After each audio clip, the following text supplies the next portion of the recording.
Muito bem, pessoal, seja muito bem-vindo ao nosso canal Senhor e Senhora Rocco. E eu, para quem não conhece, sou Alexandre Rocco, o Senhor Rocco. Muito obrigado por você ter clicado neste vídeo. E o vídeo de hoje é sobre o texto da Bíblia que diz: não se deve amar o mundo. E a minha pergunta para você é essa: você acha que nós cristãos devemos amar o mundo, toda a criação? E que mundo é este que a Bíblia fala nesse momento? Seria esta criação? O que você pensa sobre isso? Então, por favor, já taca o seu like aí no vídeo e comenta aqui embaixo para a gente poder ir conversando sobre esse assunto. Vamos pro vídeo? Bora lá! Eu tenho visto alguns pastores falando sobre o mundo. E o interessante é o seguinte: eles estão falando no contexto que eu vou ler para vocês na Bíblia agora e eu quero ver se vocês concordam comigo. Assista o vídeo até o final, hein, por favor, para você entender o contexto. Assista até o final, peço para você encarecidamente. Antes de eu falar do contexto, eu vou ler esse trecho da Bíblia para a gente poder continuar. Então vamos lá. Está em 1 João 2, capítulo 15. Não amem o mundo, nem as coisas que há nele.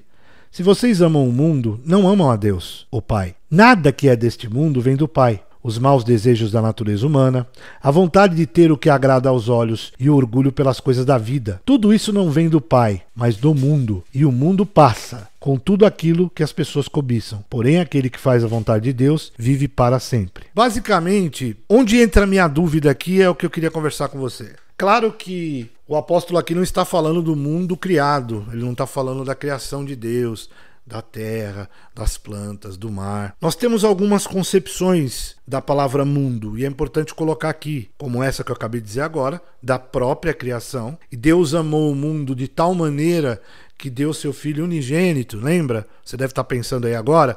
Pois é, essa conotação no contexto deste mundo é a criação, obviamente, do homem, são as pessoas. Deus amou as pessoas, né, o mundo, a humanidade, de tal maneira que deu seu Filho unigênito. Podemos também dizer que Deus amou toda a criação, que deu seu Filho unigênito, porque lá no Éden, lembra? Maldita é a terra por sua causa. Então Deus torna a terra bendita através do seu Filho Jesus. Ok? Acho que aqui a gente entra num consenso. Então, mundo, criação, plantas, humano. Mas existe um outro mundo que é o mundo do desejo. É o mundo da concupiscência, é o mundo do eu quero tudo, é o mundo que Salomão diz lá em Eclesiastes, né, que nunca é o suficiente o que eu olho, quanto mais eu olho, mais eu quero olhar, quanto mais eu escuto, mais eu quero escutar. Lá em Eclesiastes 1 tem essa passagem. É este mundo de desejo que eu creio que esta passagem está falando. Eu quero saber o que você acha sobre isso. Senhora Rocco quer falar uma coisa? Pode falar, senhora Rocco. Com a participação da senhora Rocco mais uma vez, num mundo onde jaz o maligno. Provavelmente é sobre isso que o apóstolo está falando. Eu quero saber sua opinião, então você coloca aí se você também pensa dessa forma. Por que eu decidi fazer o vídeo? Porque eu tenho visto pastores, e até em particular um que eu até acompanho de vez em quando, falarem sobre os desejos do mundo. Ou seja, que é normal uma pessoa saudável, uma pessoa que é saudável, ela ter desejos como, por exemplo, se ela escrever um livro, que esse livro seja lido por todo mundo, e que todo mundo fale: nossa, que escritora que você é, que escritor que você é, que pintor, você é demais, você é fantástico. Isso seria, na visão de alguns desses pastores, ser saudável. Hoje a gente tem os coach, né? Hoje você tem o coach gospel, que vai ensinar para você como você vai ser muito bem sucedido. Então a minha discussão aqui, a minha dúvida é se isso encaixa com este texto do apóstolo, não é? Porque a partir do momento que eu quero que as pessoas me vangloriem, ou se as pessoas falem bem de mim, não estaria justamente caindo no que agrada aos olhos, no orgulho, na vaidade que diz Salomão lá em Eclesiastes? Não seria isso também? Isso não cai bem para mim quando eu escuto de um servo de Deus e de um cristão. Eu não entendo como nós ainda falamos sobre essas coisas. Que mundo é esse? É esse mundo que nós temos que evitar, o mundo da ganância, do orgulho, do lucro a qualquer custo. Você não pode ver cristão vendendo carro batizado. Você não pode ver cristão vendendo coisas com lucro absurdo. Não, pois é, não. O cristão tem que ter no seu caráter algo impresso, que é o caráter de Cristo. Quer dizer então que quando eu vou me relacionar com alguém, quando eu vou falar com alguém sobre negócio, quando eu vou falar com alguém sobre relacionamento, da natureza humana eu esteja falando, eu tenho que ter impresso em mim a natureza de Cristo, o DNA de Cristo. Ora, se eu me preocupo com tanta... Vamos lá, pessoal, nós chegamos num ponto que o que antes era pregar a Cristo, pregar a verdade de Cristo, hoje se tornou algo tipo assim, olha, eu faço tantas coisas e aí sobrando um tempo eu prego a Cristo. Eu preciso me preocupar hoje, principalmente pelo que a gente está passando, né? Pelo que nós estamos passando, que você sabe o que é. O que acontece? Tem muita gente preocupada que as igrejas estão esvaziando as caixinhas. Aliás, a caixinha, pegar ela aqui, né? Que ela tem que ficar aqui com a gente. As caixinhas estão esvaziando. Então, como elas viraram empresas, né? Elas têm departamento de marketing, elas têm estudo de cores no vídeo, de logo. É uma empresa. Os caras se preocupam, porque tem um baita aluguel para pagar. E é nesse ponto que eu me preocupo com esses maus desejos da natureza humana. Natureza humana, lembra? Acabei de falar. Temos que ter a natureza de Cristo em nós. Essa natureza de Cristo que vai fazer com que a gente comece a tomar boas atitudes. Pessoal, ninguém é santo, eu não estou falando aqui que ninguém vai errar, tá? Não é isso. Mas eu me preocupo com o que a gente está falando. Eu me preocupo com o que a gente está aprendendo. Porque aprender certo, entender qual é a natureza de Deus, entender qual é o caminho que nós precisamos seguir, isso faz toda a diferença na nossa vida. Faz nós nos corrigirmos. Aquele momento que você sente algo esquisito, que é o Espírito de Deus em você, e claro, ele te faz lembrar as coisas que você aprendeu e que você leu. Então, para mim, não é natural ver um pastor falando de coisas materiais desse jeito. Ora, se você está dizendo para mim que você está preocupado, que você tem que ter esse desejo, porque você é humano tendo esse desejo. Ok, você está certo. Você é humana. Você é humano. Então, mas aqui está dizendo maus desejos da natureza humana. Você não tem que buscar a natureza humana. Você tem que buscar a natureza de Cristo, queridão. Agora, eu entendo, não é fácil. Pessoal, não é fácil. A pessoa vende muito livro, faz muito vídeo na internet. Normal, faz parte. Eu sei que a gente tem que ganhar vida. Ninguém aqui está falando que não tem que ganhar vida, não. Longe disso. Mas tudo tem um limite. E a Bíblia está dizendo para nós qual é o limite. Eu vou em outro texto agora. Está lá em Marcos 12, a partir do capítulo 41. Põe na tela aí. Jesus estava no pátio do templo, sentado perto da caixa das ofertas, olhando com atenção as pessoas que punham dinheiro ali. Muitos ricos davam muito dinheiro. Então chegou uma viúva pobre e pôs na caixa 2 moedinhas de pouco valor. Aí Jesus chamou os discípulos e disse: Eu afirmo a vocês que isto é verdade. Esta viúva pobre deu mais do que todos, porque os outros deram do que estava sobrando. Porém ela, que é tão pobre, deu tudo o que tinha para viver. Eu acho essa passagem da Bíblia muito simbólica e de difícil aceitação para muitos. E também alguns distorcem por causa do templo.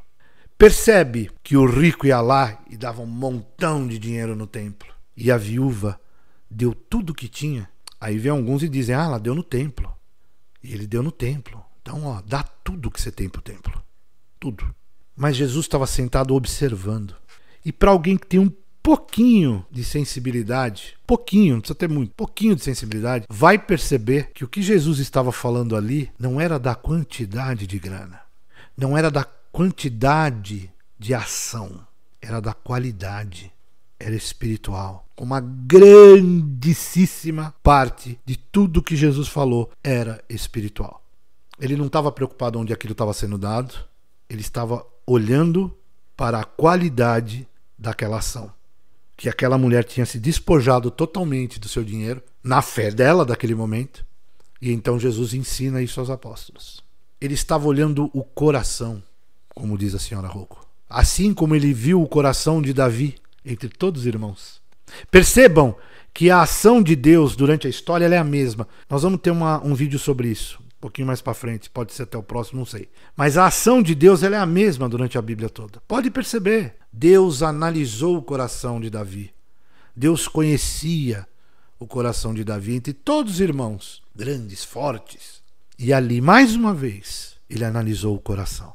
Ninguém está falando que você não tem que gostar da natureza criada de Deus. Não é nada disso. Que você não possa apreciar uma laranja, tomar um sucão de morango na frente da praia, da fazenda, tomar aquele café na fazenda. Ninguém está falando isso, meu.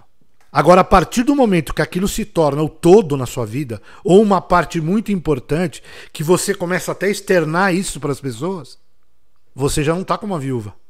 Você está dando os 10%. E é essa a preocupação, é o que você está externando para as pessoas. Porque afinal você é pastor, você é...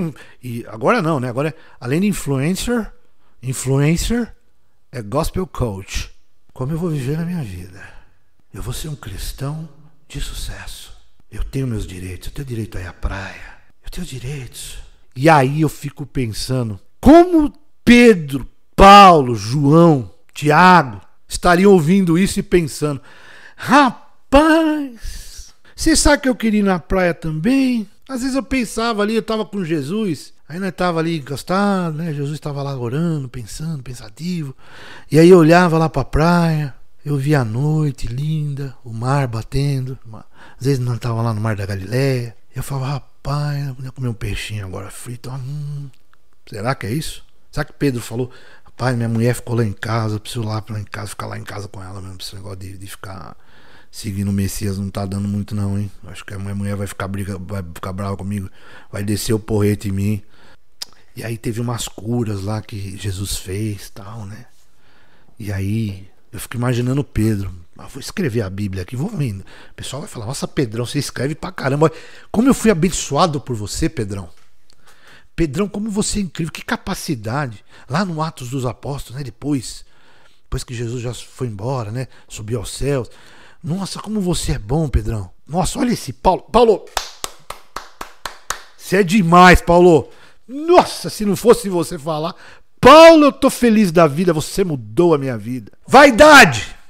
Vaidade das vaidades. Toma cuidado, mano. Porque eu falo isso, gente, apesar de às vezes me alterar um pouquinho, mas com o maior carinho. Porque este mundo, o mundo das concupiscências, dos desejos carnais, o mundo onde jaz o maligno, o mundo enganador, o mundo da palavra fácil, esse mundo que alguns chamam de tenebroso, não é a natureza criada por Deus, hein? Presta atenção. Esse mundo da manipulação, da distorção das narrativas, esse mundo jaz no maligno e esse mundo está morto. E ele só estará vivo em Cristo. Este mundo não quer Jesus no centro, não é cristocêntrico. Ele quer o homem no centro. E quando um pastor desse está preocupado com isso, está preocupado em passar para você que é importante você ter desejos, que é importante o seu sucesso, eu peço para você que é importante, a senhora Rocco falou agora, o amor próprio.